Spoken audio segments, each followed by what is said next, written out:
Hey guys, I just want to do a video today about guitar strings and talk about what makes strings go bad, okay? I get questions often like, how often should I change my strings?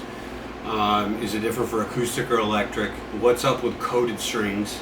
Why are they triple the price? Are they worth it? What's best for a beginner? What string gauge is good? And also I want to address why strings go bad, like what makes them go bad. So let's see if I can tackle some of this. So let's start with that. What makes guitar strings go bad? Well, when you're playing your guitar, I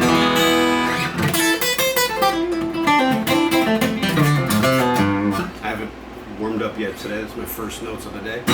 So that's a little rough. Oof. Anyway, but just a little bit of a disclaimer or background on me. I am a full-time pro. I've been playing full-time for 20 years. This is my 20th year, I believe. And I've been playing for 36 years. So, and you can check out other videos of my playing. But here's some input about strings. What makes strings go bad? So when you play like with a guitar pick, you're hitting these strings and it's causing stress fractures in this sealant. They seal these strings. The strings, they're all like this thin first E string. It's just one single wire. And then these other four are wound inside of it, and then they put a sealant on top of it. And then when you play,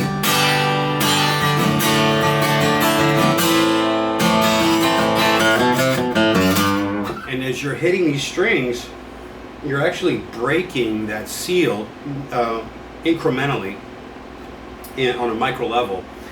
And eventually, all those little breaks, and there's breaks everywhere. And I just changed my strings yesterday because I broke a string. But if you look, there's points. If you let your strings go for weeks or months, you'll even see, especially on acoustic, points where the outer casing is even separated over a fret. That was happening and then it broke, but I don't have it happening right now. But you may have it on your guitar, so check it out. The other thing is, so when you're playing, obviously with your hand, you're going to get oils from your skin getting on the strings. And the oil attracts dirt and dust. And then you also get the acid from your sweat that's actually acidically eating at the string coating. And at the same time, you're going to get moisture from the water in your sweat that's oxidizing the strings and causing rust. So you got rusting, you've got fissures and breaks in the outer coating from impact. You've got acid eating at your strings. You've got dirt and grime collecting, and all that's collecting on the string, and it's clumping onto the string and eliminating resonance. So newer strings, they sound brilliant. These are pretty new. I've already played them about 10 hours.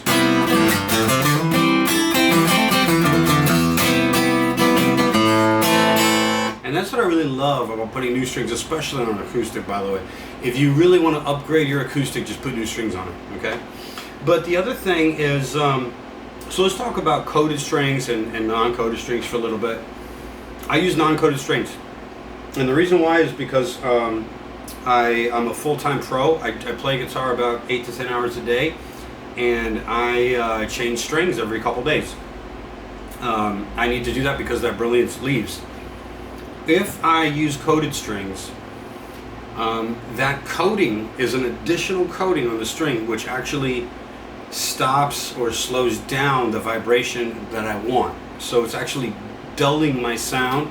It's like if I had a race car and you put a governor on that motor. There's only so hard you can hit the string, but the string, my string, is going to respond. It's an uncoated string. In case you're wondering, I'm using Diodario 12s, 12 to 53. I was looking for a packaging, but I don't have it handy.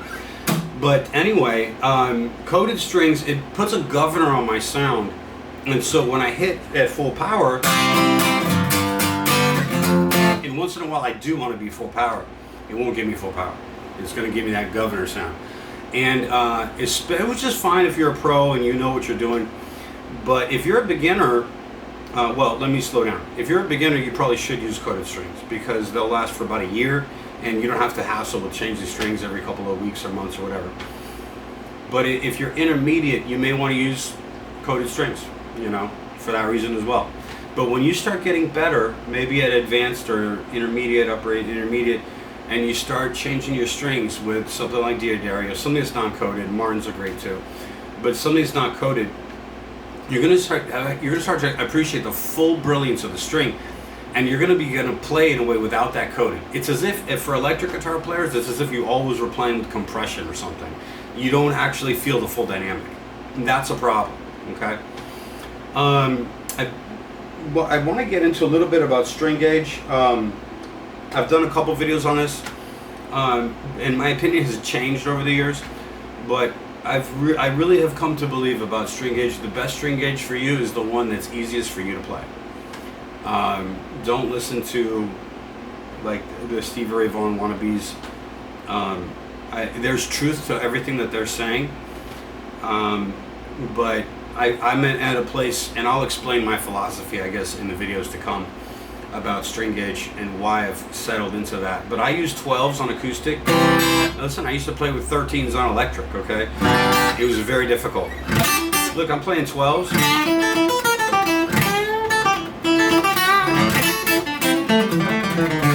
I'm not warmed up yet.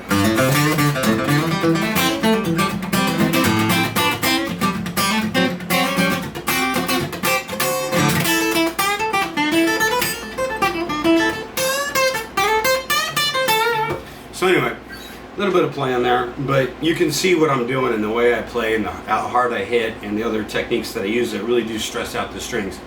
So you can see why I would want to change the strings as often as I do. But that's what really wears down your strings. By the way, should you be wiping down your strings every time you use it? I know some very good players and some pros that do that. Personally, I don't. I just let them sit, I tune it up, and after a couple days I cut them off and put new ones on.